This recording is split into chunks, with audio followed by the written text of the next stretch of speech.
जब परमेश्वर ने देखा कि इंसान ने भले और बुरे के ज्ञान के वृक्ष में से खाया है, तब परमेश्वर ने जीवन के वृक्ष के इर्द गिर्द एक तलवार लगा दी, सिर्फ एक बात समझाने के लिए, अब जिसको जीवन चाहिए उस पर ये तलवार चलेगी।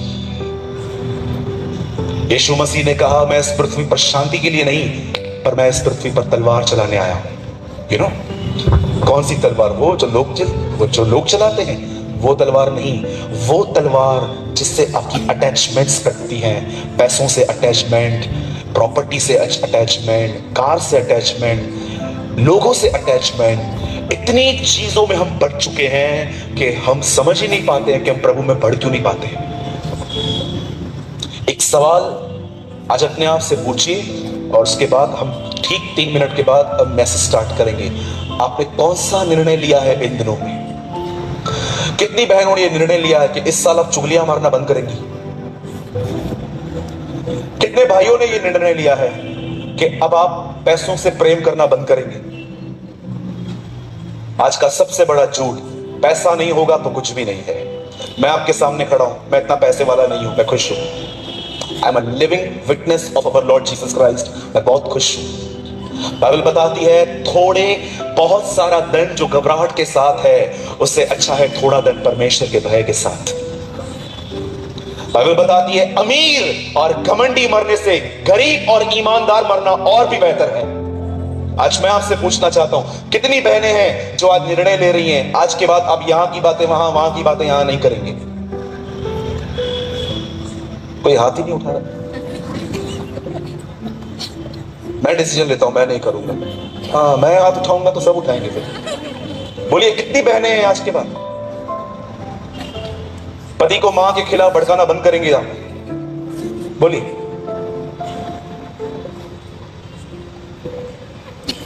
यहां देखिए, यहां देखिए। कितने जवान लोग हैं जो निर्णय ले रहे हैं, आज के बाद लड़कियों को चर्च में लाइन मारना बंद करूंगा।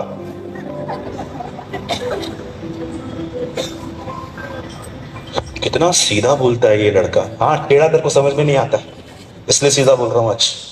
बोलिए कितने भाई लोग हैं आज के बाद हर बहन को पूरी पवित्रता से बहन समझेंगे? जो हाथ उठा रहे हैं ब्रदर, आई सैल्यूट यू। जो नहीं उठा रहे हैं, थोड़ी देर रुक जाओ, प्रभु बात करेगा। कितने प्रचारक भाई हैं जो निर्णय ले रहे हैं, अब ऑफरिंग से ज्यादा यीशु मसीह के जीवन के विषय में प्रचार करोगे?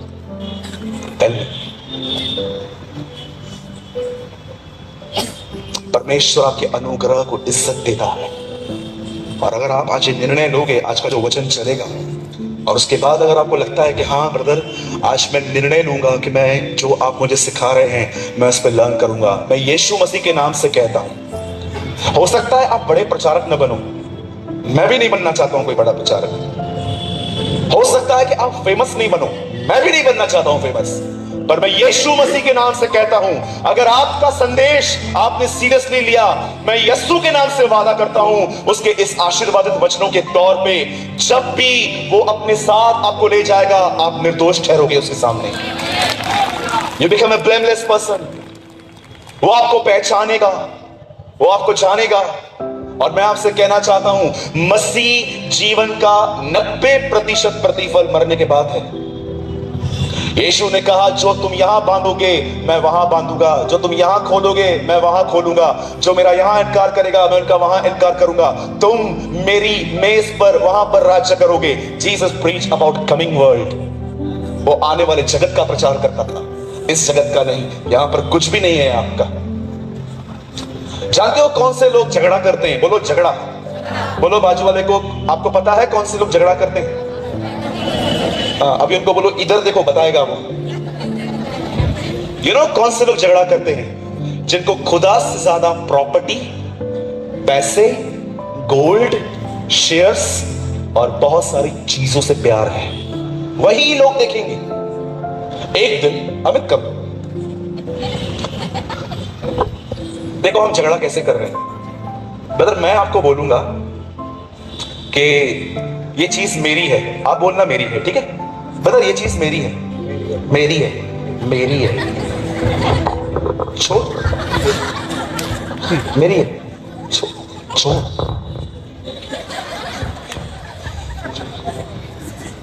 मेरी पे झगड़ा होता है ना, और किसमें होता है? अब आप देखो, फिर से कर रहे हैं, मतलब फिर से करो, मतलब ये चीज मेरी है, ठीक है, चलो आपकी, खत्म। ये प्रॉपर्टी मेरी है, ये प्रॉपर्टी मेरी है, क्या करेंगे? एक दिन हमारे चर्च में कॉटेज मीटिंग हुई। जिस बहन के घर में मीटिंग हुई, उस बहन ने नेक्स्ट डे मुझे कॉल किया, आगे से हम कॉटेज मीटिंग मेरे घर पे नहीं करेंगे। मैंने बोला क्यों? कल मीटिंग में कुछ बच्चे आए थे, उन्होंने हमारे घर की दीवारों पे कुछ लिख लिया है। कभी कभी आप लोगों की कोई चीज खराब कर दो, वो डिस्टर्ब हो जाते। मेरे घर पे ये सब क्यों? दीवारों की आराधना कब बंद करेंगे हम लोग? अरे क्या हुआ उसने किया तो? और आज की जनरेशन मोबाइल के साथ इतनी अटैच्ड है, इतनी अटैच्ड है। मैं आपको एक सच्चा वाक्य बताता हूं। एक लड़का था, वो सोया हुआ था, उसका नाम रोहन था। उसने मां को बोला, मां सवेरे उठाना, मुझे कॉलेज जाना है। मां ने कहा ठीक है बेटा, मैं उठा लूंगी। सवेरे 6 बजे, रोहन, ए रोहन, हाँ बेटा उठ, 6:45 हो गए हैं, कॉलेज जाना है। हाँ उठ, मैं सोता। 6 बज गए। रोहन, रोहन, हाँ उठ जा बेटा, कॉलेज जाना है। हाँ मैं उठता हूँ। 6:15 बजे। रोहन उठना, क्या कर रहा है तू? पानी गर्म करने के लिए रखा है। अरे मैं उठता हूँ। 6:30 तक नहीं उठ रहा था। तब उसका छोटा भाई आया और माँ को परेशान होते हुए देखा। बोला माँ क्या हुआ? अरे ये उठ नहीं रहा है। उससे बोला माँ मैं 1 मिनट में इसको उठाऊं? बोला मुझसे तो नहीं उठ रहा है, तू उठा के देख। बोलता है माँ आजा, मैं तेरे को भी सिखा देता हूँ उसको कैसे उठाना है।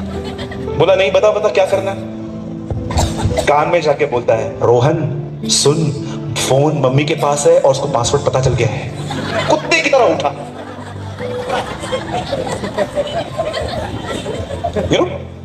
एक आदमी मर गया, पतरस मिला उसे, बोला कहां जाना है? स्वर्ग के नरक। उसने बोला मोबाइल और इंटरनेट दे, मैं किधर भी सेट हो जाऊंगा। आजकल कुछ लोग आप देखेंगे ना, अपने फोन से इतने ऑक्यूपाइड हैं, हर 5 मिनट में।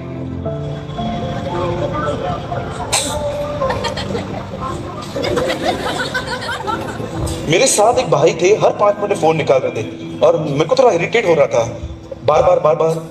तो मैंने उनको बोला भाई फोन आएगा तो रिंग बजेगा।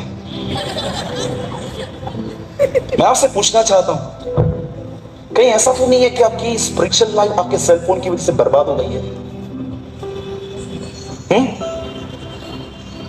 मैंने सोशल मीडिया पे कोई साइट नहीं छोड़ा है, मैं सब जगह वचन शेयर करता हूं, पर मैं ऑक्यूपाइड नहीं। वो चीजें अगर मुझे मिलेंगी तो ठीक है, नहीं मिलेगी तो मैं परेशान नहीं होता हूं। आज मैं आपसे विनती करता हूं कि आज जो वचन आपके साथ बांटा जा रहा है, ये वचन थोड़ा छोटा है, मैं इसे आधे घंटे में पूरा कर दूंगा, लेकिन मैं आज आपसे उम्मीद करता हूं, और वो है आज का वचन सुनने के बाद आप कुछ निर्णय लें। ठीक है? कितने लोग लेंगे आज? Thank you. आइए, जिनके पास भी खुदा का कलाम है, कलाम मुकद्दस है, आप मेरे साथ खोल सकते हैं लूका की किताब और उसका 17वां अध्याय। आइए हम सब ओपन करेंगे ल्यूक चैप्टर 17।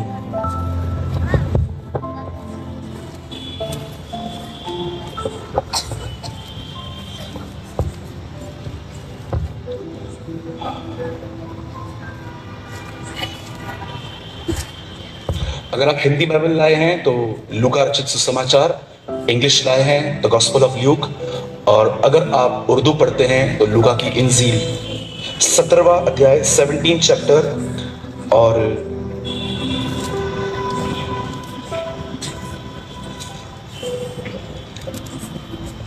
मैं आपके लिए पढ़ रहा हूं एक बहुत ही छोटा सा वचन 32। इसमें ऐसा लिखा गया है, लूत की पत्नी को सिमरन रखो। My English Bible says, remember what happened with Lot's wife. कितने लोग के पास बाइबल है? मैं 3 गिनूंगा, आप में से हर व्यक्ति को अपनी बाइबल में ये वचन जोर से पढ़ना है। 1 2 3। 1 2 3।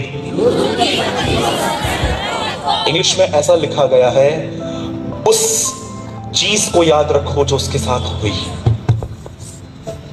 और आज मैं थोड़ा सा आपको विस्तार में समझाना चाहता हूं। Listen very carefully. यहां पर यह नहीं लिखा गया है कि एक दिन शैतान सांप के बेस में हवा के पास आया और उसने हवा को डिसीव किया और हवा ने आदम को फल खिलाया। तो यहां पर वचन आता था, हवा को याद रखो जिसने अपने पति को फॉल होने में उसकी मदद की। यहां पर यह नहीं लिखा गया है कि पोतीफर की पत्नी को सिमरण करो जो यूसुफ को जबरदस्ती व्यभिचार में गिराने की कोशिश कर रही थी। बाइबल ऐसा बताती है, एक दिन यूसुफ को एक औरत ने देखा, वो मैरिड वुमेन थी, और बाइबल ऐसा बताती है उसने यूसुफ के हाथ को पकड़ा और कहा, चल मेरे साथ, कम ले on me with on my bed. और वो कहता है, नो, मैं ये नहीं कर सकता। यहां पर ऐसा नहीं लिखा गया है कि पोतीफर की पत्नी को याद करो। यहां पर यह भी नहीं लिखा गया है कि दलीला को याद करो कि कैसे उसने यहोवा के अभिषिक्त शिमशोन को गुनाह में गिराया। आप सभी जानते हैं एक ऐसा व्यक्ति था शिमशोन, was a mighty warrior। एक ऐसा समय था कि वो इतना ताकतवर था कि 1000 लोगों को मारता था, पर एक तरफ वो इतना कमजोर था कि एक लड़की के सामने अपने लूपहोल्स खोलता था। यहां पर यह नहीं लिखा गया है कि शिमशोन की दलीला को याद करो, न यहां पर यह लिखा गया है कि हवा को याद करो, न यहां पर यह लिखा गया है कि पोतीफर की पत्नी को याद करो, और न यहां पर यह लिखा गया है इजबेल को याद करो जिसके कारण एलिया भागा। बाइबल ऐसा बताती है इजबेल प्रभु के लोगों पे जादू टोना करती थी। ऐसा लिखा गया है कि उसने पता नहीं कितने नबियों को मार डाला था, उसने बहुत सारे निर्दोष लोगों को मारा था, और उसने अंत में एलिया को भी एक धमकी दी कि मैं उस तिपस्वी एलिया को मार दूंगी, और लिखा गया है एलिया भागा था। यहां पर यह भी नहीं लिखा गया है कि इजबेल को सिमरण करो। न बाइबल यहां पर यह कहती है हेरोदिया को सिमरण करो कि कैसे उसने यूहन्ना बपतिस्मा दाता की गर्दन कटवाई। ये जितने भी नाम मैंने लिए, ये बाइबल की सारी दुष्ट औरतें थी। ये एक ऐसी औरतें थी जिन्होंने हमेशा परमेश्वर के राज्य को नुकसान पहुंचाया था। पर क्यों बाइबल इनके विषय में कुछ बात नहीं करती है नए नियम में, पर वो कहती है लूत की पत्नी को याद करो। ऐसा क्या क्राइम था उसका, ऐसा क्या गुनाह था कि परमेश्वर ने, जब यीशु मसीह से पूछा गया, उसके चेलों ने, जब रसूलों ने, जब शागिर्दों ने उससे पूछा कि तेरे दोबारा आने का और जगत का क्या चिन्ह होगा, तो उन चिन्हों में उसने एक बात यह भी कही थी, लूत की पत्नी को सिमरण करो। मैं आज आपको बताना चाहता हूं क्या था इस लेडी में, और मुझे पूर्ण विश्वास नहीं, पर मैंने अपनी आंखों से देखा है जो लूत की पत्नी ने किया वो आज हमारी कलीसियाओं में भी एग्जैक्ट होता है, बिल्कुल। बाइबल ऐसा बताती है एक समय था जब तेजोमय परमेश्वर इब्राहिम के ऊपर प्रकट हुआ। इब्राहिम उन दिनों में इराक के ऊर देश में रहते थे जो मेसोपोटामिया के पास में आता है। आज भी अगर आप गूगल करके देखें तो इब्राहिम का घर आज भी है, वहां पर मीटिंग चलती है। बाइबल ऐसा बताती है कि इब्राहिम अपने घर से अपने बाप को और सबको छोड़ के निकला, और पहली गलती जो इब्राहिम ने की वो ये थी, परमेश्वर ने उसे बुलाया था, लूत को नहीं बुलाया था, फिर भी उसको अपने साथ लेके निकला। इस बात को याद रखिएगा, उद्धार सबके लिए होता है लेकिन बुलाहट सबके लिए नहीं होती। यीशु ने कहा बुलाए हुए बहुत हैं, उद्धार के लिए मैंने हर एक को बुलाया है, लेकिन सेवकाई के लिए चुने हुए काफी कम लोग हैं। In these days, any Tom, Dick and Harry is a preacher. You know, आज के दिनों में बच्चे प्रचार कर रहे हैं जिनको परमेश्वर के वचनों की कोई पहचान भी नहीं है। भजन संहिता की किताब में दाऊद कहता है, ये तो वह मस्सा है या तो वह अभिषेक है जो हारून के ऊपर डाला गया और दाढ़ी से बह निकला। दाढ़ी 18 उम्र के लगभग 18 साल के बाद आती है। Anointing for the mature people, वो मैच्योर लोगों के लिए होती है। आज बहुत सारे लोग जो अपने आप को आराधक कहते हैं, मैं डिस्कर्न कर लेता हूं कई बार, ये आराधक नहीं है, ये सिंगर्स हैं। आराधना करने में बहुत समय लगेगा। आजकल बहुत सारे जो वर्शिपर्स हैं, प्रभु के अनुग्रह से जो हमारे बीच में वर्शिपर भाई बहन आए थे, दोनों टीम्स, मुझे उनकी वर्शिप बहुत अच्छी लगी। पर मैं आपको सच कहता हूं आज ऐसा नहीं है। आज जब वर्शिप होती है तो जानते क्या होता है, यहां से रेड लाइट्स जलती हैं, यहां से ग्रीन लाइट्स जलती हैं। ऐसा लगता है कि कोई नाच गाना होने वाला है। ये वर्शिप है। आपको लगता है कि संत पौलुस अगर मंच पे आते तो आपको इस तरह बोलते कि इस तरह सजाओ फिर मैं आऊंगा। विधवाएं मर रही हैं, उनके पास खाना खाने के लिए पैसा नहीं है, ऑर्फन्स बेचारे एक छोटे छोटे बच्चे भीख मांगते हैं और हम शो ऑफ में पैसा बर्बाद करते हैं। कितनी शर्म की बात है। एक लड़के से मैंने पूछा ये सब क्यों करते हो, तो जानते हो क्या बोलता है, जवानों को खींचने का तरीका है। की तरह आपको पता है ये सब नौटंकियां कौन करते हैं? Yes, I call all this नौटंकी। जिन लोगों के पास परमेश्वर की सामर्थ नहीं होती है ना, वो लोग होते हैं जो दुनिया को कॉपी करके दुनिया के तरीकों से लोगों को खींचने की कोशिश करते हैं। पर जिनके पास पवित्र आत्मा की सामर्थ होती है ना, उनको करने की कोई जरूरत नहीं खड़ी होती। वो जहां गाते हैं लोग वहां खुद जमा होते हैं। अब जानते हो बाइबल क्या बताती है? परमेश्वर ने इब्राहिम से कहा अपने बाप को छोड़, अपने घर को छोड़, यहां से निकल, और परमेश्वर ने उसे एड्रेस तक नहीं दी कि तुझे कहां जाना है। बाइबल बताती है विश्वास ही से वो अपने घर से निकला और वो चलता जा रहा था, चलता जा रहा था, चलता जा रहा था, चलता जा रहा था, चलता जा रहा था, चलता जा रहा था, ठिकाना नहीं मिल रहा था, खुदा की आवाज उस तक नहीं पहुंच पा रही थी। और एक दिन ऐसा हुआ, बाइबल बताती है इब्राहिम और लूत के चरवाहों के बीच में झगड़ा हुआ, और बाइबल ऐसा बताती है जैसे लूत इब्राहिम से अलग हुआ, परमेश्वर की आवाज इब्राहिम तक पहुंची। आपको पता है मैंने प्रभु से इन दिनों में एक सवाल पूछा, प्रभु आप कैसे इब्राहिम से मिलते थे, याकूब से मिलते थे, कैसे आप पौलुस से मिलते थे, आप आजकल ऐसे एनकाउंटर्स क्यों नहीं करते? आज क्यों लोग जो हैं वो खड़े होकर ये नहीं कह पाते हैं कि परमेश्वर बड़ी सामर्थ के साथ मेरे पास आया?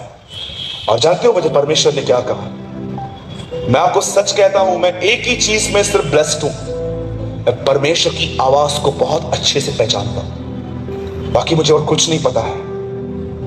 मुझे परमेश्वर ने एक बात कही, आराम से बाइबल को पढ़ और देख, मैं जब लोगों से मिलने आता था वो क्या करते थे, और आज वो काम मेरे बच्चे नहीं करते, इसलिए मैं उनके पास कभी नहीं आ पाता।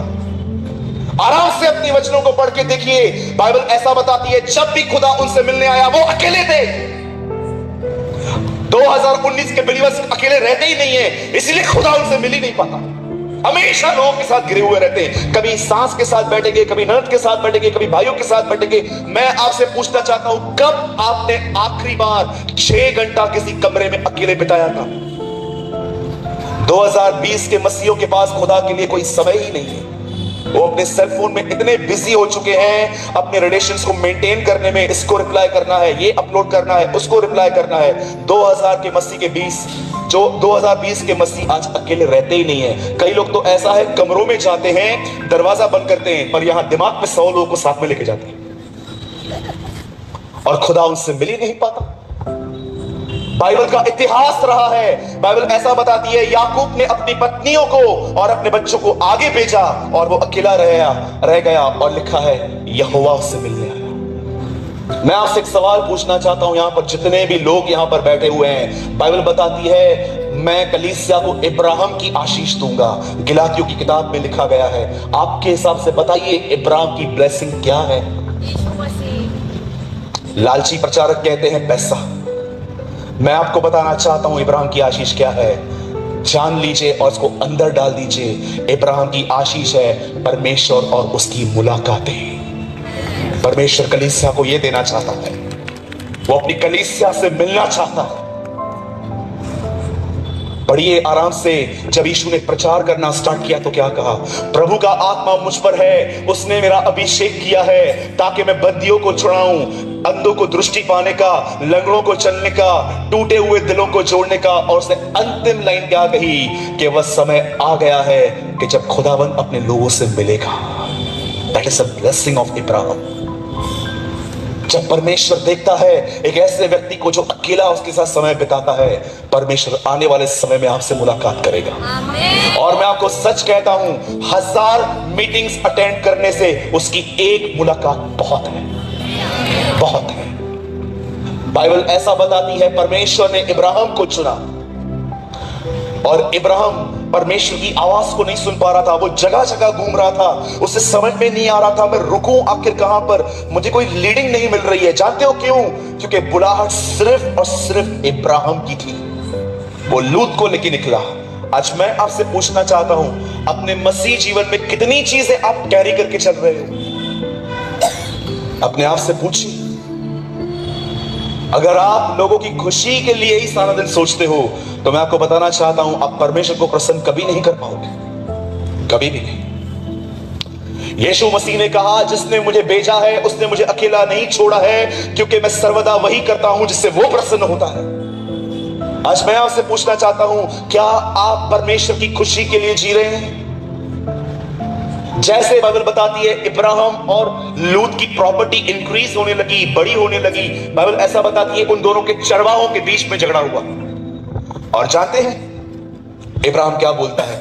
सुन लीजिए प्रॉपर्टी लवर्स, जिनको अपने घर की दीवारों से बहुत प्यार है, जिनको अपनी घड़ियों से बहुत प्यार है, अपनी गाड़ियों से बहुत प्यार है। अब जानते हो इब्राहिम क्या बोलता है? हे बंधु, माय ब्रदर। सोचिए कितनी बड़ी बात है। वो उम्र में उससे कई साल बड़ा था। वो ऐसा कह सकता था मैं अंकल हूं, वो कहता है नहीं मैं तेरा भाई हूं। पढ़ सकते, वहां लिखा है, वो कहता है लूत हम दोनों भाई हैं, हम दोनों के बीच में झगड़ा हो ये अच्छी बात नहीं है। अब एक काम कर, तू राइट साइड जाएगा तो मैं लेफ्ट साइड जाऊंगा, तू लेफ्ट साइड जाएगा तो मैं राइट साइड जाऊंगा। आपने पढ़ा है ना ये वचन? इब्राहिम क्या बोलने की कोशिश कर रहा है? जो तुझे अच्छा लगे तू वो ले ले, जो तुझे अच्छा नहीं लगे वो मैं ले लूंगा। कहां हैं ऐसे लोग? आइए, जितने बड़े बड़े भाई लोग बैठे हैं यहां पर उम्र में, मैं आपसे पूछना चाहता हूं, जो प्रॉपर्टियों की बात पे एक दूसरे से झगड़ा करते हैं, आपने कहा ऐसा? कभी आपने इस विषय में सोचा कि जब प्रभु मूसा से मिला तो मूसा से उसने अपना परिचय क्या दिया? मैं इब्राहिम का परमेश्वर, I am the God of Ibrahim. मैं एक ऐसे व्यक्ति का परमेश्वर हूं जो प्रॉपर्टी से नहीं, जो मुझसे प्रेम करता था। मैं आपसे पूछना चाहता हूं, क्या पहचान बनाई है आपने खुदा की उसके अंदर? सुन, तू दाएं जाए तो मैं बाएं जाऊंगा, तू बाएं जाए तो मैं दाएं जाऊंगा। इब्राहिम उसको यह कहने की कोशिश कर रहा था, जो अच्छा लगता है ले ले, जो तुझे पसंद ना हो वो मैं ले लूंगा। और बाइबल ऐसा बताती है, एक तरफ बंजर जमीन थी, ने बोला मैं इस तरफ जाऊंगा, जा।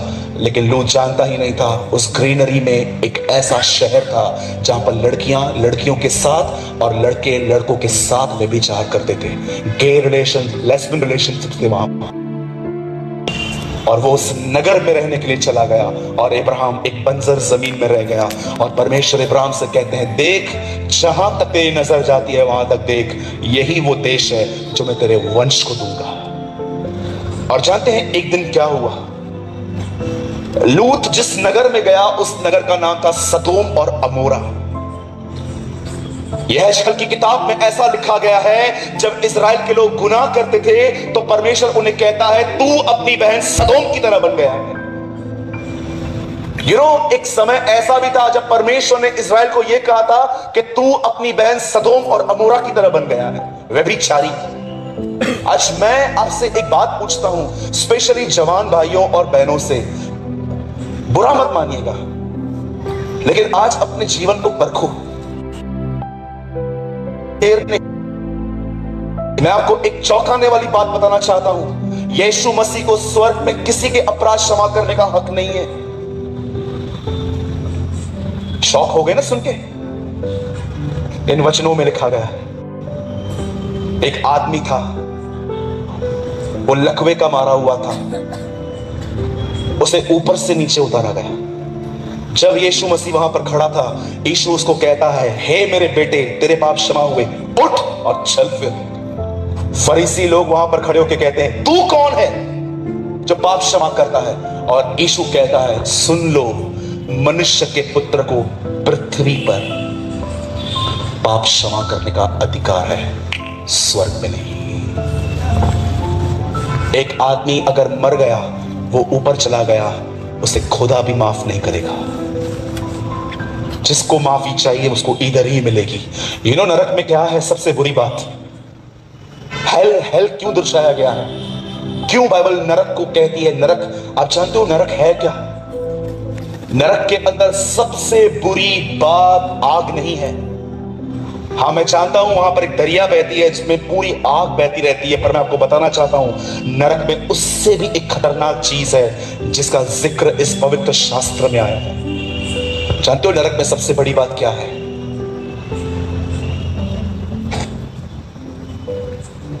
नरक में परमेश्वर की उपस्थिति नहीं है। No presence of God. एक इंसान अगर वहां चला जाए और वो वहां से कितनी भी माफिया मांगे, उसकी कोई पुकार परमेश्वर तक नहीं पहुंचती। इसलिए उसे हेल कहा गया है। यीशु मसीह के बाद अगर मैंने किसी को नरक का प्रचार करते हुए सुना था तो वो बिली ग्राहम को सुना था, जो सबसे अधिक अपने प्रचारकों में नरक का प्रचार करते थे। आजकल नरक का प्रचार होता ही नहीं है। आज हर एक को स्वर्ग जाना है। अच्छा आदमी मरता है तो नीचे लिखा जाता है स्वर्गीय, चोर मरता है उस पर भी लिखा जाता है स्वर्गीय। स्वर्ग हमारे बाप का है, सबको भेजते हैं उधर। चलो तुम भी चलो, तुम भी चलो, तुम भी चलो, तुम भी चलो, सबको स्वर्ग भेजते हैं हम सबको। एक दिन मैं बॉम्बे में प्लेस में मैं था, मैं अपनी गाड़ी पे, तो मैं एक आदमी को देखा, मैंने उसका एक बैनर लगा हुआ था और मैं उस आदमी को बहुत अच्छे से जानता था। वो एक नंबर का मवाली था, लड़कियां छेड़ता था, जुआ खेलता था, सब खेलता था। तो मैंने देखा बाप रे ये कभी मरा, और जब मैंने उसके बारे में पढ़ा तो मैं हैरान हो गया। वहां लिखा था स्वर्गीय। मेरा एक फ्रेंड मेरे साथ में था, मैंने बोला ये क्या लिखा है, पढ़ तो बराबर। तो उससे बोला हेवनली, स्वर्गीय। मैंने कहा यार अगर ये गया है तो यार हमने कौन सा गुनाह किया, हमको तो पहले लेना चाहिए प्रभु को। मैं फिर से कहता हूं, शायद आपको ये पढ़ते हुए देर ना हो जाए, मैं आपको फिर से कहता हूं, शराब पीने वाले, ब्रदर मैं तो ऑकेशनली पीता हूं, चटके भी तेरे को ऑकेशनली लगेंगे। ब्रदर मैं वाइन पीता हूं, मैं शराब पीता हूं। हमारे बॉम्बे में औरतें शराब पीती है। शराब पीने वाले, मूर्ति पूजक, अपनी शादीशुदा पत्नी को छोड़ के किसी और से चैट करने वाले, दूसरी औरतों से मिलने वाले, झूठ के चाहने वाले, पर्दे पर झूठ चलता है पिक्चरों पे और हम लोग चाहकर उसे देखते हैं। बाइबल बताती है ये सब लोग तुम्हें अंत के दिन नरक में मिलेंगे। आमीन। यस, यूहन्ना कहता है आमीन। ऐसों पे तो आमीन आजकल निकलता ही नहीं है। आजकल आमीन निकलता है जब तुम हमारे हिसाब से बात करोगे तब। मैं बोलता हूं यस आमीन। और बाइबल बताती है ये सब लोग तुम्हें नरक में मिलेंगे। मैं फिर से कहना चाहता हूं, अगर आप में से कोई भाई है वो शराब पीता है 6 महीने में, 8 महीने में या 12 महीने में एक बार, मैं आपको आज भी कहना चाहता हूं ऐसे लोगों का अंत नरक है। कुछ लोग कहते हैं हम पी के थोड़ी गिर रहे हैं। उस दिन बोलना, उस दिन खुदा तुम्हें कहेगा ठीक है मैं भी तेरे को कभी कभी डालूंगा उधर। मुझे समझ में नहीं आ रहा आपको हंस क्यों रहे हैं। सच में मुझे समझ में नहीं आ रहा आपको हंसी किस बात पे आ रही है।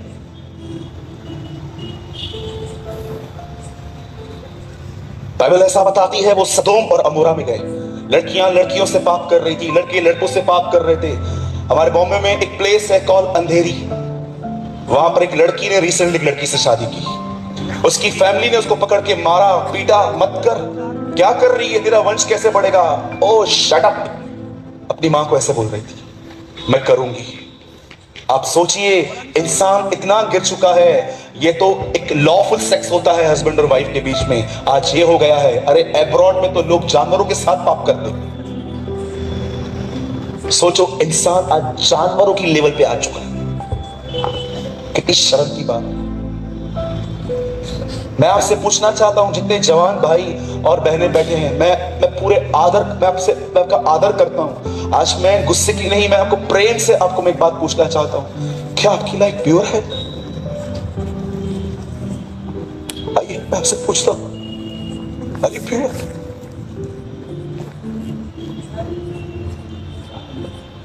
यीशु ने कहा तुम सुन चुके थे व्यभिचार मत करना। किसी स्त्री को शादी से पहले और शादी हो जाने के बाद अपनी बीवी को छोड़ किसी को टच मत करना। पर मैं तुमसे ये कहता हूं, यीशु कहता है तुमने ये बात सुनी थी, पर मैं तुमसे कहता हूं किसी स्त्री को देखकर अपने मन में गंदा मत सोचना। और उसके बाद यीशु कहता है, हस्त में तुम के पाप मत करना, यदि तेरा हाथ तुझे ठोकर खिलाता है इसको काट और फेंक दे। Don't do मैस्टरब्यूशन। आज परमेश्वर के मंदिर को आज बहुतों ने, अरे भारत में कम से कम 4000 प्रॉफिट्स होने चाहिए थे, हार्डली आजकल कोई दिखता है। जवानों ने शादी से पहले ही व्यभिचार करके अपनी बुलाहट खत्म कर दी है। मेरे भाइयों और बहनों, मेरे जवान भाइयों और बहनों, याद रखना मसीह के अंदर दो ही संबंध हैं, या तो भाई और बहन का या पति और पत्नी का। फ्रेंडशिप नाम का कोई संबंध नहीं है। एक दिन मैं अपने दोस्त से मिलने गया ऑफिस में, किसी औरत के पास बैठा हुआ था, बार बार उसे हाथ दे रहा था। इतना ज्यादा फ्रेंडली था वो उस वुमेन के साथ, और मैं देख रहा था। मैंने उसको बोला, शेखर क्या कर रहा है तू, यू आर मैरिड? बोलता है इट्स ओके, ये मेरी फ्रेंड है। मैंने कहा तेरी बीवी अगर तेरे पास में एक बार जॉब करती तब करता? नहीं। मैं फिर से कहता हूं, शायद आपको ये बात अच्छी नहीं लगेगी, मसीह के अंदर दो ही संबंध हैं, एक पति पत्नी का या दूसरा भाई बहन का। फ्रेंडशिप और ये फ्लेक्स करना, ये कोई संबंध नहीं है। आपको कोई इतना खुलेआम नहीं बताएगा, पर आज मैं बता के जा रहा हूं, शायद आप आज दोस्तों व्यभिचार पे गिरने में 1 मिनट नहीं लगेगा। इंग्लिश में एक कहावत है, so many bad things start with good intentions. बहुत सारी बुरी चीजें अच्छे तरीकों से भी शुरू हो जाती हैं। आप जानते हो बाइबल क्या बताती है? सदोम और अमोरा एक ऐसा ही देश था, वो वहां पर रहने के लिए लग गया, और एक दिन परमेश्वर ने देखा कि जब इस नगर की बुराई इतनी ऊपर हो गई है, इतनी बढ़ गई है कि अगर मैंने इस नगर को नाश नहीं किया तो इनमें से निकलने वाली जो जनरेशन है वो इतना गुनाह करेगी कि हो सकता है कि आने वाले थिंग्स में लोग भीतरी कपड़े पहनना भी बंद कर देंगे, वो पूरी तरह से नंगे घूमेंगे।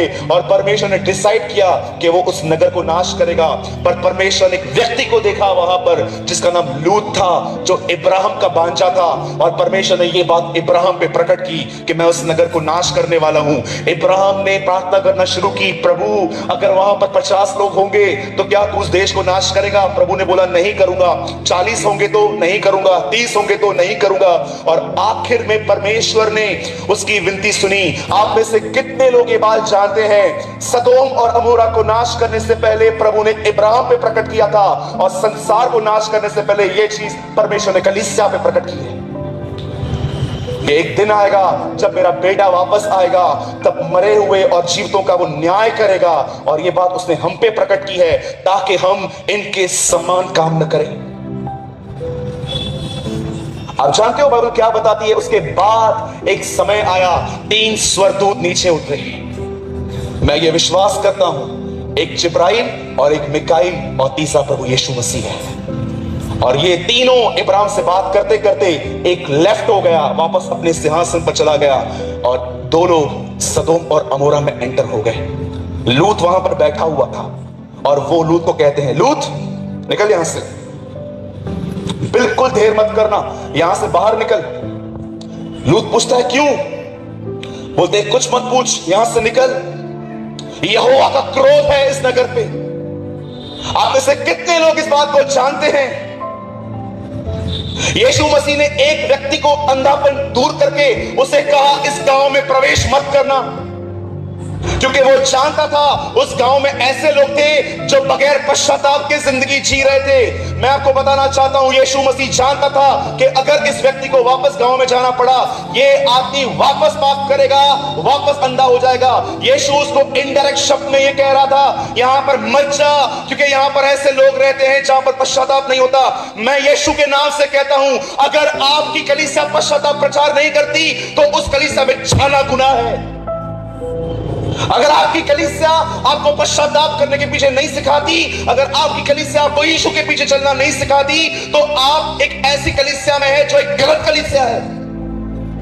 यीशु जानता था उस नगर के लोगों ने पश्चाताप नहीं किया है। उसने कहा, हाय बैतसैदा, हाय खुराजीन, जो काम तुम में किए गए यदि कहीं और किए गए होते तो वहां के लोग मन फिरा ले। और वहां से यीशु ने एक आदमी को निकाला, उसका अंधापन ठीक किया, और उसको कहता है यहां मत जाना, क्योंकि ये वो लोग हैं देखा है पर उन्होंने पश्चाताप नहीं किया है, तू यहां पर की तरह हो जाएगा। मैं आज आपसे पूछना चाहता हूं, are you in right church?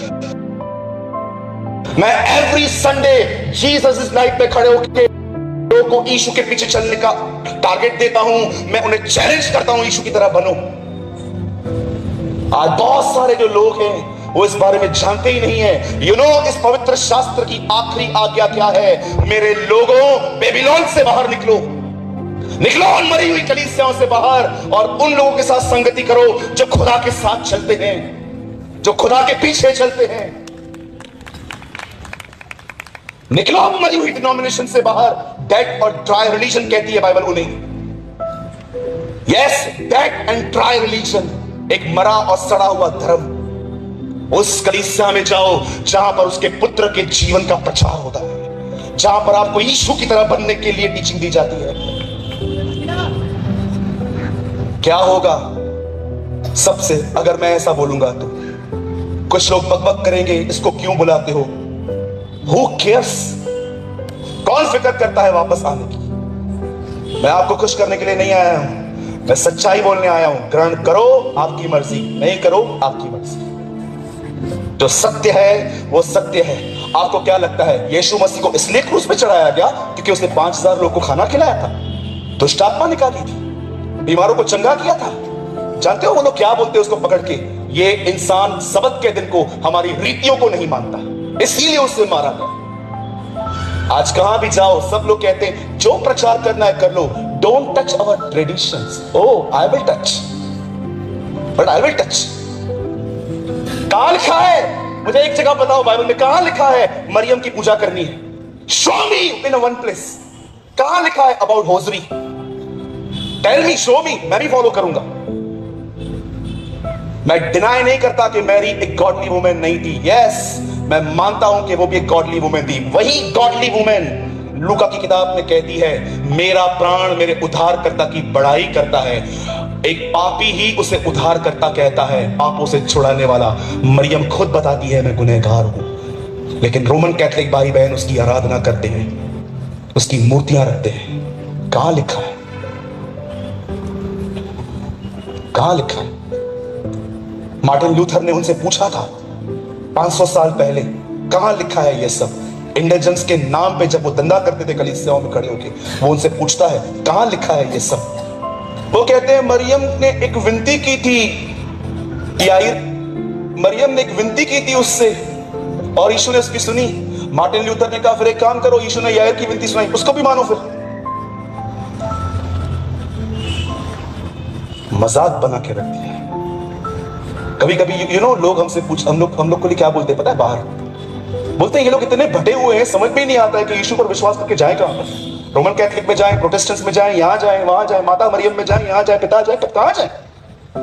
वो हैरान हो गए हैं हम लोग को देखकर कि एक ही खुदा है, 1 लाख डिनोमिनेशन है।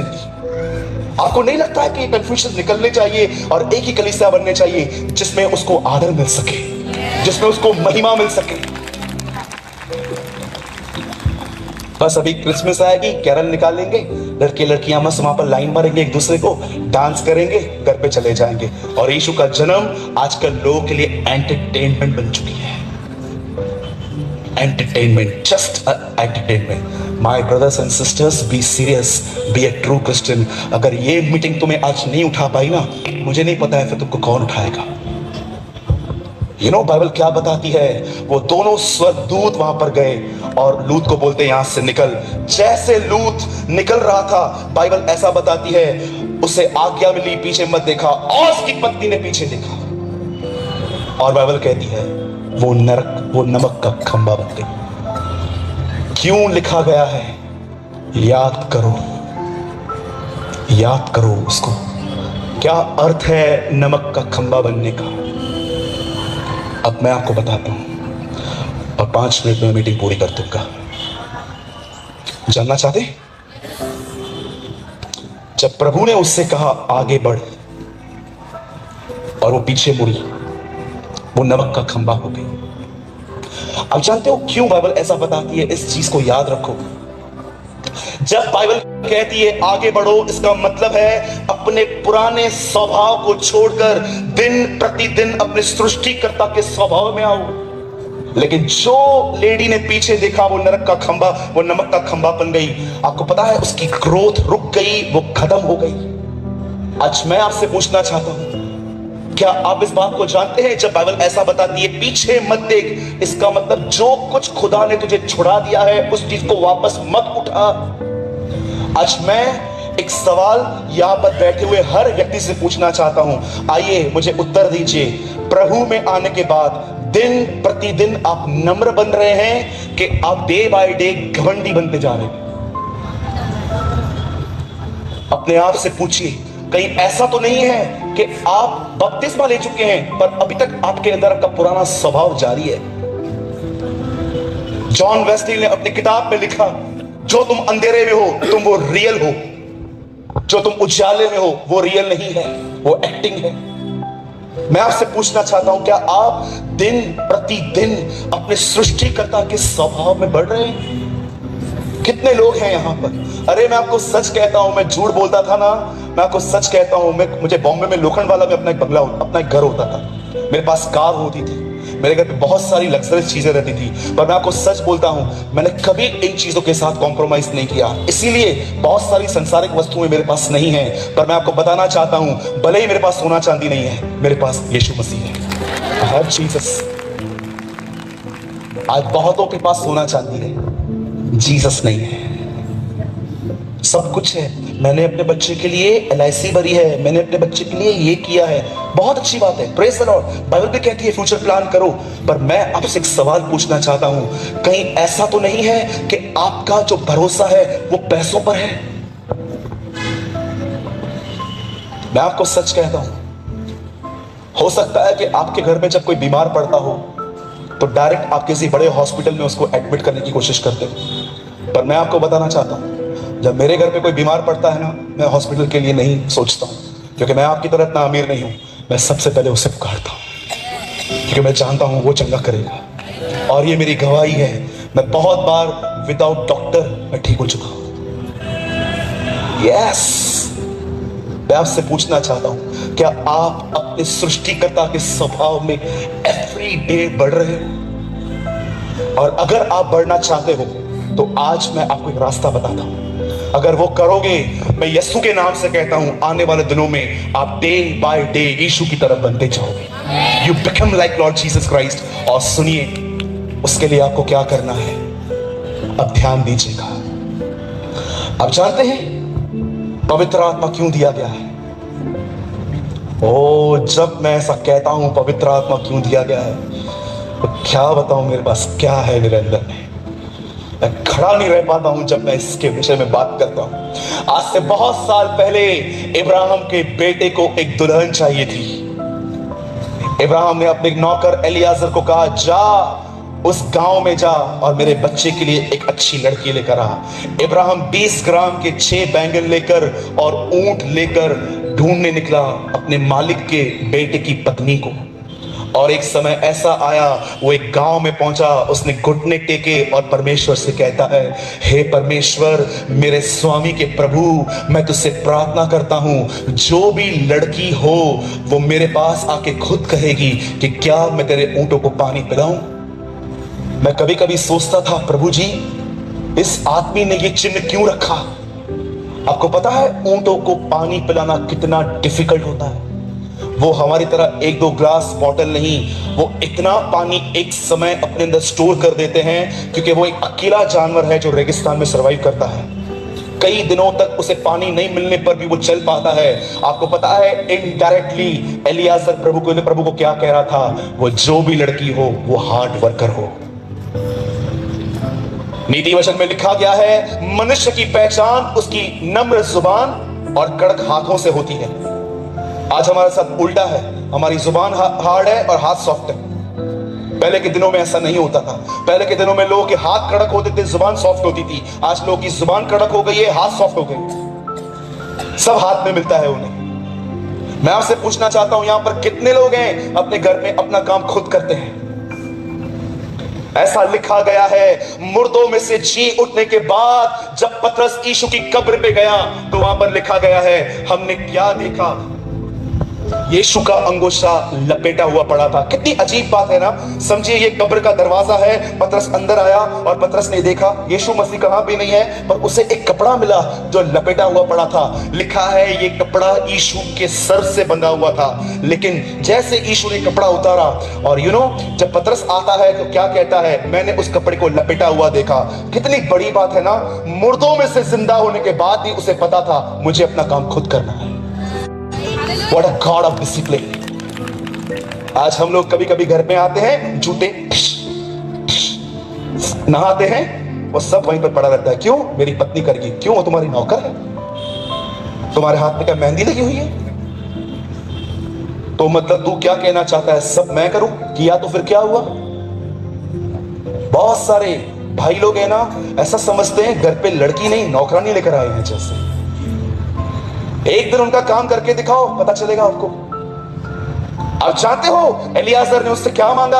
मुझे एक ऐसी लड़की देना मेरे मालिक के बेटे के लिए जो मेरे ऊंटों को पानी पिलाए। और बाइबल ऐसा बताती है, दोपहर का समय था, रिबेका अपनी सहेलियों के साथ वहां पर आई थी। मैं ये विश्वास करता हूं वहां पर एक स्वर्गदूत खड़ा था जो दिखाई नहीं दे रहा था, क्योंकि बाइबल बताती है 90% प्रभु की इच्छा वही पूरी करते हैं, इंसान तो खाली 10% पूरी करता है। मैं ये बिलीव करता हूं जब सब लड़कियां वहां पर आ रही थी, वहां पर एक स्वर्गदूत खड़ा था, उसने हर एक को रोक दिया, सिर्फ रिबेका आ गया। बाइबल क्या बताती है, वो लड़कियां आ रही थी पर कुएं तक सिर्फ रिबेका पहुंची। और जैसे रिबेका वहां पहुंची, वो एलियाजर को कहती है, हे मेरे प्रभु, क्या मैं तेरे ऊंटों का पानी पिलाऊं? बोलता है, वो हैरान हो गया। उसने उसको बैंगल डाले उसके हाथ में, पर वो कहती है, रुक, पहले तुझे मेरे पिताजी से बात करनी पड़ेगी। वो आज की जनरेशन की तरह नहीं थी, सब कुछ करने के बाद माँ बाप को बताएगी। She is a girl of customs. वो जानती थी कुछ रिवाज हैं जिसमें बड़े लोग बीच में बात करते हैं। और वहां से लड़की लेकर एलियाजर उस ऊंट पे, जिस ऊंट को उसने पानी पिलाया था, उन ऊंटों पे वो उसको लेके जा रहा था अपने स्वामी के घर में। आप में से कितने लोग इस बात को जानते हैं, जैसे इब्राहिम को अपने बेटे के लिए एक दुल्हन चाहिए थी, इसलिए उसने एलियाजर को भेजा, वैसे ही परमेश्वर को अपने बेटे के लिए दुल्हन चाहिए, इसलिए उसने पवित्र आत्मा कलीसिया पे भेजा है। मैं आपको बताना चाहता हूं, यदि आप में से कोई भी ऐसा व्यक्ति है जो अपने सृष्टिकर्ता के स्वभाव में चलना चाहता है, धीम, नम्र, pure, gentle, Holi, blameless, long suffering, जो पवित्र आत्मा से परिपूर्ण होके, मैं आपको बताना चाहता हूं एक ही रास्ता है अपने परमेश्वर के स्वभाव में चलने का। मैं आपको बताना चाहता हूं एक ही रास्ता है, पवित्र आत्मा से परिपूर्ण हो जाओ। वो पवित्र आत्मा ही है जो आपके जीवन को बदल सकता है। बड़े दुख के साथ मैं आपको कहना चाहता हूं, पुराने नियम में लोग यहोवा परमेश्वर को नहीं जानते थे। जब ट्रिनिटी का पहला पर्सन इस पृथ्वी पर था, लोगों ने उसे नहीं पहचाना। जब पहला पर्सन ऊपर चला गया, दूसरा पर्सन जीसस आया, लोगों ने उससे भी नहीं जाना। और जब वो ऊपर चला गया, आज उसका थर्ड पर्सन हमारे बीच में है, लोग उससे भी नहीं जानते। मैं आपसे पूछना चाहता हूं, कितने लोग हैं जो प्रभु के सामने आंसू बहाते हैं, फास्टिंग करते हैं और कहते हैं, प्रभु मेरे गुस्से की वजह से मेरे बहुत सारे संबंध खराब हुए हैं, मुझे इस गुस्से पर विक्ट्री दे। पवित्र आत्मा के लिए लिखा गया है, वो एक सहायक है, वो एक मददगार है, वो मदद करता है हम सबकी, हमारे पुराने स्वभाव से निकलकर हमें वो यीशु के स्वभाव में लेके जाता है। और जानते हो वो किन्हें भरता है? वो किन्हें अपने आप से भरता है? मैंने कल भी कहा था, मैं आज भी कहता हूं, जब परमेश्वर को इस सृष्टि को बनाना था, जब उसको पेड़ पौधे बनाने थे, उसने पृथ्वी से बात की थी, हे पृथ्वी तुझ में से फल उठे। जब उसे मछलियां बनानी थी तो उससे समुद्र से बात की थी, हे समुद्र तुझ में से मछलियां निकले। लेकिन जब परमेश्वर को मनुष्य बनाना था, उसने खुद से बात की थी, आओ हम मनुष्य बनाए। आप जानते हो, मछली पानी से निकली, खत्म हो जाती है, पेड़ जमीन से उखड़ा, खत्म हो जाता है। तुम प्रभु की उपस्थिति से दूर हो जाओ, तुम सूख जाओगे, आप ड्राई हो जाओगे। और मैं आत्मा में देख भी पा रहा हूं, यहां पर बहुत सारे पेड़ बैठे हैं, पेड़ जिनके अंदर सिर्फ ग्रीनरी है, कोई फल नहीं है, सिर्फ ग्रीनरी। बाइबल साथ में लेकर आए हैं, नो फ्रूट्स। कितने लोग हैं मुझे बताइए, आप मॉर्निंग में अपनी नींद खराब करते हैं और घुटनों पर आके खुदा से कहते हैं, प्रभु मेरे स्वभाव की वजह से तेरा बहुत अनादर हुआ है। लोग मेरे को देख के, कुछ लोग ऐसा कहते हैं कि ये सही मसीह नहीं है। प्रभु तू मुझे बदल।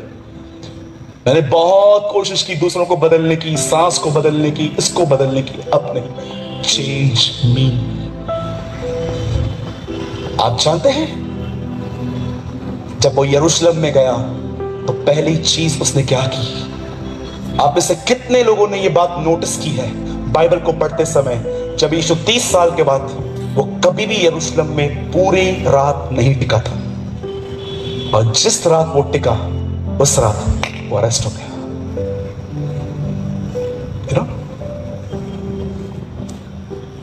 एक रात, एक दिन था, वो यरूशलेम में गया, और जानते उसने क्या किया?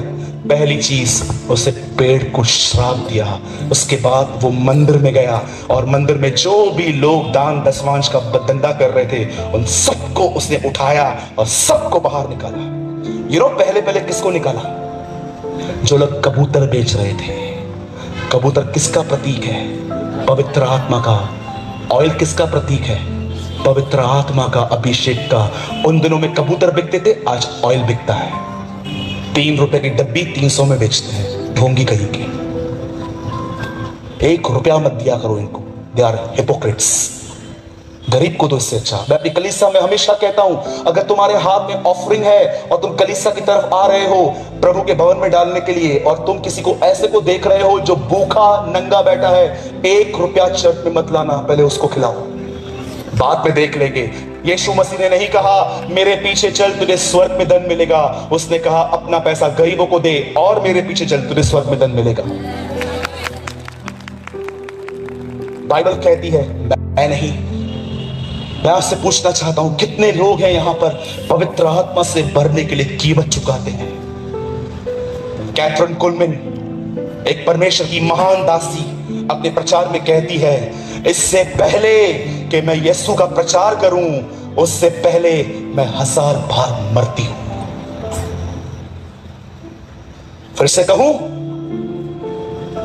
एक परमेश्वर की दासी 19वीं सदी में अपनी किताब में लिखती है, इससे पहले कि मैं यीशु के लिए कुछ बात करूं, उससे पहले मैं 1000 बार मरती हूं। मेरे भाइयों और बहनों, इस बात को याद रखना, अगर तुम चाहते हो कि तुम्हारे अंदर यीशु दिखे तो तुम्हें मरना होगा। फिजिकली नहीं, अपने गंदे स्वभाव में। इससे पहले कि मैं वाइंड अप करूं, एक चीज आपको बोलना चाहता हूं। एक दिन लोग यीशु से मिलने आए, उनके चेलों से उनकी मुलाकात हो गई। वो कहते हैं, हे महाशय, ओ सर, हम यीशु को देखना चाहते हैं। बोलो देखना, जोर से बोलो। उन्होंने ये नहीं कहा कि हम उससे मिलना चाहते हैं, वो कहते हैं हम उससे देखना चाहते हैं। अंद्रियास और फिलिपुस अंदर गए और यीशु सामने बैठे थे, और उनको कहते हैं, स्वामी, ग्रीक्स आर देयर, यूनानी लोग आए हैं और वो तुझे देखना चाहते हैं। जानते हो यीशु ने क्या किया?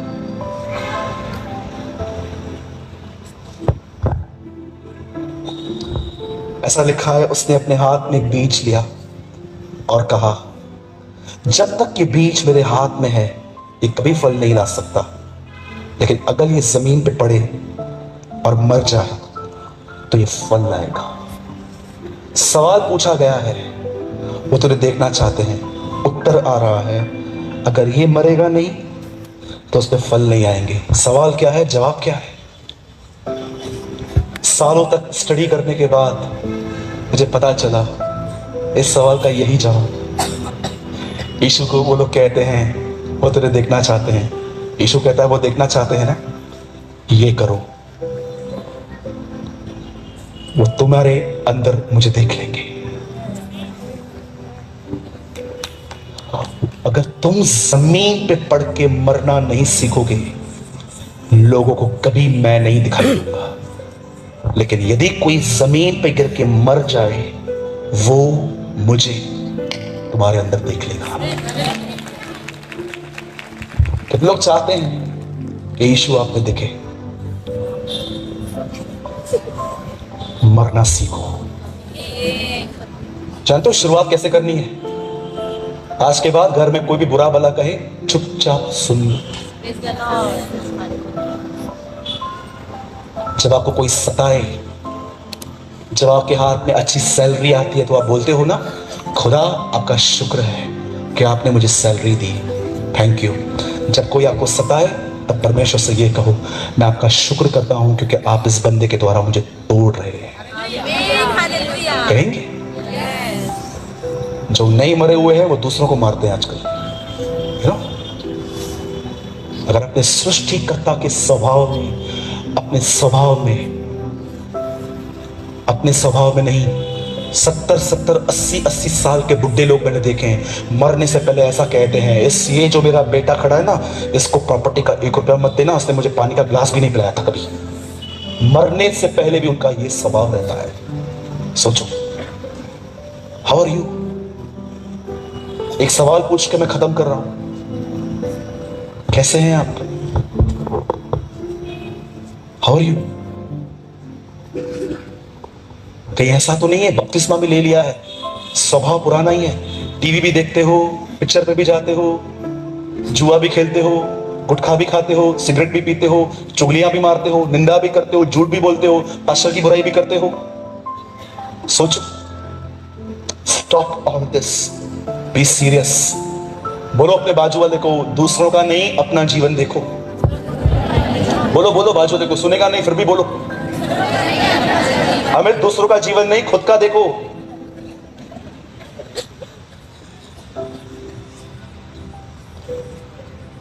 आपको क्या लगा था मैं आपको यह बताऊंगा कि वीजा कैसे लगेगा? यही सुनना चाहते हैं ना आजकल लोग। पंजाब भरी पड़ी है ऐसे लोगों से। मैं होशियारपुर में था, एक आदमी ने 2000 का नोट मेरे पॉकेट में डाल के मुझे कहा, पास्टर जी भविष्यवाणी तो कर दो। मैंने कहा क्या भविष्यवाणी करूं? कनाडा जाना है, वीजा लगेगा कि नहीं लगेगा? मैंने उसको बोला तो औरंगाबाद के भी आगे नहीं जाएगा कभी। ऐसे विचार रखते, प्रोफेसी ऐसे होती है। और आजकल लोगों को जानते हैं प्रोफेसी कैसे चाहिए? बोलो मेरे हिसाब से। मैं आपको एक एक्टिंग करके दिखाता हूं। अमित कम, ये सत्य घटना है, मेरी कलीसिया में हुई है। ये एक लड़की आई थी हमारे कलीसिया में, आके मुझे बोलती है, सूरज भाई। मैंने बोला हाँ बेटा बोल। मेरे लिए प्रार्थना करो। मैंने बोला क्या प्रार्थना करूं? मेरे लिए प्रार्थना करो, मेरा एक बॉयफ्रेंड है, वो प्रभु में नहीं है, वो प्रभु में आ जाए तो मैं उससे शादी कर लूं। मैंने कहा ठीक है, फिलहाल तो वो तुझे अपने पास लेके गया है, इधर आ। और मैंने उसके लिए प्रार्थना ऐसे की, स्वर्गीय पिता, मैं दुआ करता हूं यीशु मसीह के नाम से, मैं प्रार्थना करता हूं, मैं तुझे ये नहीं कहता प्रभु कि उसको ये बच्चा लड़का मिले, मैं प्रार्थना करता हूं तेरी मर्जी पूरी हो। और जब मैंने ऐसे कहा तेरी मर्जी पूरी हो, आंखें खुल गई। बोलती है नहीं नहीं प्रार्थना करो कि वो मिले। मैंने कहा ये प्रार्थना मैं नहीं करता हूं। गालियां दे रही थी अंदर ही अंदर। उसके बाद वो दिनेश के पास गई, दिनेश को बोलती है आप प्रार्थना करोगे मेरे लिए? और दिनेश को एक्चुअली इतनी डिसर्निंग नहीं थी उन दोनों में कि ये लड़की कौन है। वो आके बोलती है इसको, दिनेश भाई आप मेरे लिए प्रार्थना करोगे? दिनेश ने बोला हाँ बताओ बहन, बताओ बताओ, मैं प्रार्थना करूंगा। और उसको बोलती है मेरा एक बॉयफ्रेंड है, वो प्रभु में नहीं है, आप प्रार्थना करो वो प्रभु में आए तो मैं शादी करूं। दिनेश हाँ हाँ क्यों नहीं। और दिनेश बोलता है प्रभु मैं दुआ करता हूं मेरी प्यारी बहन के लिए, तू इसे मनचाहा वर दे दे, मैं दुआ करता हूं। और अंदर ऐसे करती है। और उसके बाद दिनेश को जानते क्या बोलती है? आप ही मेरे pastor, you are my pastor. Bible बताती है अंत के दिनों में लोग अपना प्रचारक खुद ढूंढेंगे। आज मैं आपसे पूछना चाहता हूं, किसको अपना प्रचारक मानते हो? वो जो आपके हिसाब से बात करता है कि वो जो आपके हिसाब से बिल्कुल बात नहीं करता? यीशु मसीह ने एक दिन क्या किया, मुझे बहुत मजा आता है इसको पढ़ते हुए। यहूदियों से मिलके वो उनको कहता है तो मुझे क्यों नहीं एक्सेप्ट करते? वो कहते हैं तू गलत है, हमारा पिता इब्राहिम है। यीशु कहता है यदि तुम्हारा पिता इब्राहिम होता तो तुम मुझे जान लेते, क्योंकि इब्राहिम ने मुझ पर विश्वास किया था। उसके बाद कहते हैं नहीं नहीं नहीं नहीं, फिर अपना बाप बदल देते हैं और फिर कहते हैं नहीं नहीं नहीं नहीं, परमेश्वर हमारा पिता है। यीशु कहता है यदि परमेश्वर तुम्हारा पिता है तो तुम मुझे जान लेते, क्योंकि मैं परमेश्वर से निकल कर तुम्हारे पास आया हूं। उसके बाद यीशु उनको कहता है, मैं तुम्हें बताता हूं तुम्हारा बाप कौन है। उसके बाद यीशु कहता है, तुम्हारा बाप शैतान है, क्योंकि तुम उसकी बातों को सुनते हो। किधर है ऐसे लोग जो इस तरह सच्चाई बोले? एक व्यक्ति हो सकता है उसने विश्वास किया है, बपतिस्मा लिया है, पर वो अब तक अपने बाप शैतान के स्वभाव में चलता है। मैंने अपनी आंखों से देखे ऐसे लोग। वैश्या प्रभु में आने के बाद वैश्यावृत्ति बंद कर देती है, पर कई सारे विश्वासी प्रभु में आने के बाद पहले की जिंदगी नहीं छोड़ते। कभी आपने इस विषय में पढ़ा? आई एम सो सॉरी, मैं बहनों की प्रेजेंस में ये वर्ड्स यूज कर रहा हूं। क्या कभी आपने बाइबल को पढ़ा और उसमें आपने देखा उन 10 औरतों को कुंवारी कहा गया था, वर्जिन्स? पर कितने लोगों ने आराम से प्रकाशित वाक्य पढ़ा है? आप में से कितने लोगों ने पढ़ा है इन्हीं कुंवारियों को प्रकाशित वाक्य में वैश्या कहा गया, हार्लट्स? कुंवारी वैश्या कैसे बन गई? कितनी बड़ी बात है। यीशु मसीह जिस कलीसियाओं को बचाने के लिए आया, अंत में वही प्रभु यीशु मसीह उन कलीसियाओं को वैश्या कहता है। बोलता है इनके काम प्रोस्टिट्यूट के हैं। मैं आपको जाने से पहले एक आखिरी बात बताना चाहता हूं। ये मेरे हाथ में जो पवित्र शास्त्र है, मेरे बाइबल में 1732 पेज हैं, 1100 से अधिक अध्याय हैं। मैं इस बाइबल को 45 से अधिक बार पढ़ चुका हूं। मैं आपको यीशु के नाम में एक आखिरी बात कहता हूं। मैं जब भी इस बाइबल को पढ़ता हूं, मुझे इस बाइबल में हर पेज एक ही बात कहता है, अच्छा जिंदगी जी, पवित्र बन, क्योंकि वो पवित्र है। लेकिन मैं आपको बताना चाहता हूं, इस बाइबल का अंतिम पेज प्रकाशित वाक्य 22वां अध्याय नहीं कहता है कि तुम पवित्र बनो। वहां पर लिखा है अब जो पाप करता है वो पाप करता रहे, जो पॉर्न वीडियोस देखता है वो और देखे, जो बुराइयां करता है वो और करे। कभी आपने सोचा है कि पवित्र शास्त्र की अंत इस तरह क्यों होती है? ऐसा क्यों लिखा है? जो मलिन है वो मलिन बना रहे, जो अपवित्र है वो अपवित्र बना रहे। और क्यों बाइबल का अंत इस प्रकार होता है? परमेश्वर समझाना चाहता है, मैंने इंसान को बनाया, इंसान ने गुनाह किया, उसको समझाने के लिए नबी भेजे, उनकी नहीं सुनी। उसके बाद याजक भेजे, उनकी नहीं सुनी। उसके बाद मैंने लोग भेजे, उनकी नहीं सुनी। अंत में मैंने अपना बेटा भेजा, उसकी भी नहीं सुनते हैं। वो उनके लिए मारा गया, गाड़ा गया, जी उठा, वो उसकी भी नहीं सुनते हैं। ये सब बातें जानने के बाद जब आप बाइबल के अंत में आओगे और उसके बाद प्रभु आपसे पूछता है, क्या तू अब भी अपना जीवन वैसे ही जीना चाहता है? Yes Lord. मैं इस वचन को जब पढ़ रहा था, मैं जब पढ़ता था, मैं हैरान हो गया, ये क्या लिखा है? जो अपवित्र है वो अपवित्र बना रहे। मैं सोच रहा था, यूहन्ना आपने इस किताब को सुना, आपने प्रभु से ठीक से सुना? यस सर, मैंने ठीक से सुना। क्या आप बिलीव कर सकते हैं? बाइबल का अंतिम पेज कहता है, जिसको पाप करना है करो, जिसको पॉर्न वीडियो देखना है देखो, जितनों को मैरिज होने के बाद भी अफेयर रखना है रखो। बाइबल का अंतिम पेज कहता है। लेकिन याद रखना, ये अंत नहीं है। उसके बाद लिखा गया है, हर एक के कामों के अनुसार प्रतिफल देने के लिए उसके पास फल है। You know, indirectly Prabhu last page पे क्या कहता है? सब जानने के बाद भी अपनी जिंदगी खुद जीना चाहते हो, गो टू हेल, जो करना करो।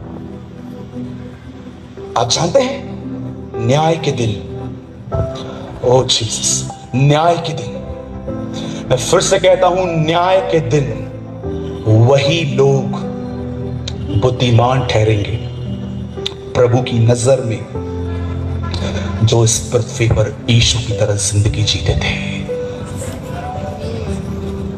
न्याय के दिन परमेश्वर के सामने वही लोग, परमेश्वर उनको ही कहेगा, ये बुद्धिमान आदमी है, क्योंकि ये पृथ्वी पर मेरी तरह जीवन जीता था। आपके पैसे, आपका गोल्ड, आपकी चर्च की बड़ी बड़ी पोजीशंस, कोई आपको बचाने नहीं आएगा। वहां डिक्टेटरशिप आपको नहीं बचाएगी, वहां चेयरमैनशिप आपको नहीं बचाएगी, वहां सेक्रेटरी, वहां पर खजांचीपन आपको नहीं बचाएगा। आप जानते हो, एक चीज है, आप वो ऊपर लेके जाओगे। जानना चाहते हो? हमने कहावत सुनी है ना, ना कुछ ले जाओगे ना कुछ ले आए हो, पर बाइबल इस कहावत को इतना सपोर्ट नहीं करती। बाइबल कहती है, एक चीज तुम ले जाओगे। जानना चाहते हैं? उनके काम उनके साथ हो लेंगे। रेवलेशन लिखा है, जो उन्होंने किया है उनके साथ जाएगा। My brothers and sisters, repent, अगर आप रायपुर के लोग इस मीटिंग में आए हैं और ये जानना चाहते हैं कि खुदा आपसे क्या बोलना चाहता है, उर्दू में कहते हैं तौबा करो, इंग्लिश में कहते हैं रिपेंट, और शुद्ध हिंदी में कहते हैं पश्चाताप करो। अपने गुनाहों से फिरो। तुम मसीह घर में जन्मे हो, इसका मतलब ये नहीं है कि तुम बच गए हो। अपने गुनाहों से फिरो।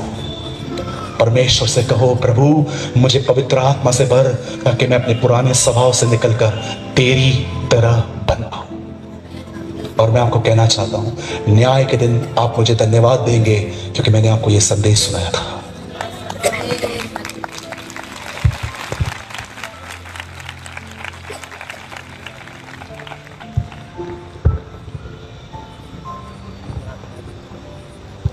आइए हम अपनी जगहों पे खड़े हो जाएं। और मैं भाई जो आराधना कर रहे थे, मैं चाहता हूं आप ऊपर आइए। मेरे भाइयों और बहनों, खुदावंद आपसे मोहब्बत करता है, पर आप में से आज बहुत सारे जो लोग हैं, वो उनसे कहता है, मेरे बेटे मेरी बेटी, दूसरों की जिंदगी नहीं, अपनी जिंदगी देख, तू कहाँ है, तू क्या करता है, तू क्या कर रही है। मेरे भाइयों और बहनों, मैं अपनी आत्मा में आप में से बहुत लोगों को देख पा रहा हूं, और मेरा दिल टूट रहा है इस बात को देख करके। आप में से बहुत सारे लोग एक्टिंग करते हैं, उनके जिंदगियों में कोई खास बदलाव नहीं है, लेकिन आप सिर्फ एक्टिंग करते हैं अपने पास्टर के सामने। आप बहुत अच्छे से जानते हो कि आप कौन हो। आप मसीह की तरह नहीं बन रहे हो, आप सिर्फ एक एक्टिंग भरी जिंदगी जी रहे हो। आज परमेश्वर आपको कहता है, क्या जितना तू लोगों को दिखाता है तू पवित्र है, क्या तू उतना पवित्र है? तू मुझ में रहकर भी अपने पुराने स्वभाव में चलता है। जवान लड़कियों को फ्रेंड रिक्वेस्ट भेजता है, व्यभिचार करता है। तेरे मन के अंदर बहुत गंदी गंदी वासनाएं चलती हैं। कुछ लोगों के पैसे लेकर तूने उनको वापस नहीं किया है। यदि आज आप में से यहां पर कोई भी है जिसको ऐसा महसूस हो रहा है कि ब्रदर, मैंने बपतिस्मा ले लिया है, लेकिन मैं अपने पुराने स्वभाव में ही हूं। लूत की पत्नी की तरह मुझे आगे चलने के लिए कहा गया था, लेकिन मैं फिर से पीछे देखना शुरू कर देता हूं। अपनी जगहों को छोड़ के आगे आइए। मैं आपके लिए दुआ करूंगा कि परमेश्वर आपके बंधनों को तोड़े। अगर आपको यह महसूस हो रहा है आज कि हाँ, यह वचन मेरे लिए था, I am just doing acting brother, मैं सिर्फ एक कलाकार बन चुका हूं, मैं सिर्फ अपने बिहेवियर को मॉडिफाई करता हूं कि मैं बदल चुका हूं, पर आज भी मेरे अंदर जो मेरा स्वभाव है वो मुझे पता है। I am just a corrupt person. Leave your place, come here. मैं विनती करता हूं, किसी को देखकर मत आइए, पर अगर आपको लगता है कि हाँ, ये मैं हूं जिसके विषय में आप बात कर रहे थे, मुझे नहीं पता है खुदा कब मुझे वापस यहां भेजेगा, लेकिन आज उसने मुझे सिर्फ आपके लिए यहां भेजा है। मेरा एक प्रोग्राम कैंसिल हुआ था यहां के लिए, क्योंकि ये उसकी मर्जी थी कि ये कलाम आप लोग सुन पाए। आज एक भाई ने नहीं, आज एक भविष्यवक्ता की आत्मा ने आपसे बात की है। मैं नहीं कहता हूं कि मैं एक प्रॉफिट हूं, मैं नहीं कहता हूं कि मैं एक प्रॉफिट हूं, मैं एक भविष्यवक्ता हूं, लेकिन आज मैं इतना जरूर कह सकता हूं कि मेरे ऊपर एक भविष्यवक्ता की आत्मा आई थी। अगर आपको आज ये महसूस होता है कि आप प्रभु में हैं, पर प्रभु आप में नहीं दिखता, अपनी जगहें छोड़ के आगे आइए। हम आज उसे पुकारेंगे, मैं आपके साथ पुकारूंगा, क्योंकि मैं अपने आप को भी जानता हूं कि मेरे अंदर मेरा स्वभाव क्या है। मत सोचिए कि आप कौन सी पोजीशन पर हैं। अगर आप आगे आ गए तो लोग आपको देख के क्या कहेंगे। अपनी पोजीशन से प्यार मत कीजिए।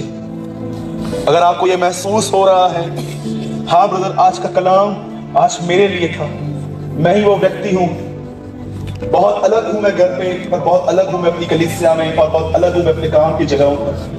हर प्रकार की चीटिंग करता हूं, लोगों के पैसे लेकर मैंने उनको वापस नहीं किए हैं, मैंने घर बिगाड़े हैं, चुगलियां मारी हैं, प्रभु में रहने के बाद भी मैंने अपनी कलीसिया के अंदर गुनाह किए हैं। अपनी आंखों को बंद करिए, अपने हाथों को फैलाकर उससे दया मांगिए, Have mercy on me, O Lord। आइए उससे बात कीजिए। मैं फिर से कहता हूं, वो आपसे प्रेम करता है, अदरवाइज वो आपको नहीं डांटता। आज इब्रानियों की पत्री में लिखा है, मैं जिनसे प्रेम करता हूं मैं उन्हें डांटता हूं और जिन्हें पुत्र बनाता हूं उन्हें कोड़े लगाता हूं। ये आज डांट नहीं थी, ये उसका प्रेम था हर एक व्यक्ति के लिए। परमेश्वर आप में से किसी को नाश होते हुए नहीं देखना चाहता, इसलिए आज उसने आपको झिड़का है, आज उसने आपके गलत कामों पे आपको प्रकट किया है। You are living a double life, you are doing just acting. Repent, अपने गुलाम को उसके सामने मान लीजिए, प्रभु आप मुझे क्षमा कर दीजिए, मुझे अपने खून में धोकर शुद्ध कर दीजिए। शिमशोन ने मरने से पहले आपको कहा, हे खुदा तू मेरी शुद्धि ले, आज मेरी शुद्धि लीजिए प्रभु, भर दीजिए मुझे अपने आप से। प्रभु आपका आत्मा इसीलिए मिला है ताकि मैं अपनी कमजोरियों पर विजय पा सकूं। अपनी आंखों को बंद कर ले और अपने हाथों को फैला कर इससे दया मांगे।